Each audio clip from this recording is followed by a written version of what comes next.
สองเท่าค่ายแรงยังว่าอยู่สวนคือเก่านะพี่น้องเนาะฮดพักมื้อนี้น่ะ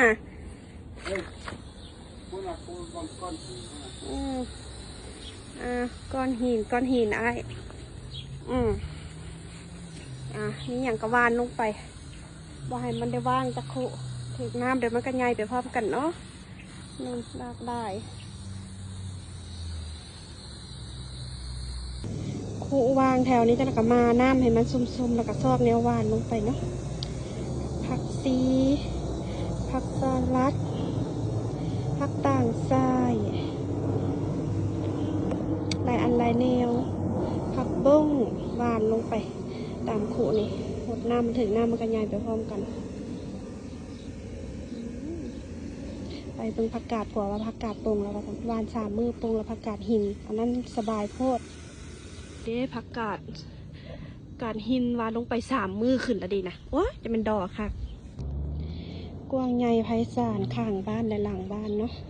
ปลูกผักปลูกมีลงไปยามฮอนพอมีแนวเห็ดแนวแยงเอ็กซ์ไซส์ยามแรงอยู่น้ำหัวน้ำสวนเนาะเดี๋ยวเอาเต้นมากางใส่โต๊ะมาใส่เป็นตะหักตะแพงเก็บเงินเขาสต็อกวันซีรีไทยมาต้องมายุ่งยากกับอันของทางนอกความสุขมันอยู่ในจิตใจคนสิได้หลุดพ้นได้เป็นนายตัวเองคุณเนาะวานลงไปยามแรง2 เท่ากับเอ็กซ์ไซส์ยังห้อยส่วนนี่แหละออเดอร์เต้นน้อยๆมาใส่มีแต่ลอยไปจังเลยเอาเนี่ยมุงมากางเอาโต๊ะมาใส่กับเป็นตะยูสระน้ำลูกมาใส่โอ้ยมวนกันแบบธรรมชาติเงานี่ก็เอาพักมิ้นพักหอมลาบใส่จังเลยกันใหญ่เต็มเงามักเจลลี่ใหญ่นี่แบบสบายนี่ต้นมักแพรแล้วกระดกนี่ผักกาดหินกับอันมักลุงไส้หอมมิ้นบ่อยากให้มันหกหัวกำลังขยายพันธุ์นะหมากกระทันกำลังงามอยากได้หมักเหลืองมาปลูกนะมันซุกมันคล้ายคือหมักหูซุกนี่แจ็คไปซอกทางใดกระทันนี่ก็ใหญ่ไว้นี่ปงยอดปงดอกแล้วนี่อยู่จังซี่ละ2 เท่าสบายเนาะ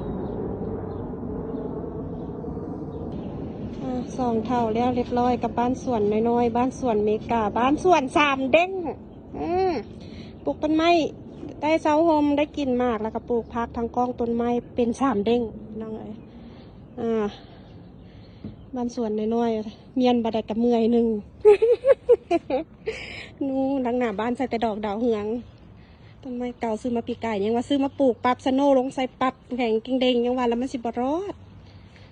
ได้แต่ซ้ำนั่นแหละนี่เด็สบายยามเป็นดอกนางหน้าบ้านหอมหวนๆเพอเด้อมีแต่ดอกดาวเฮืองทั้งนั้นแนวใหญ่ต้นสูง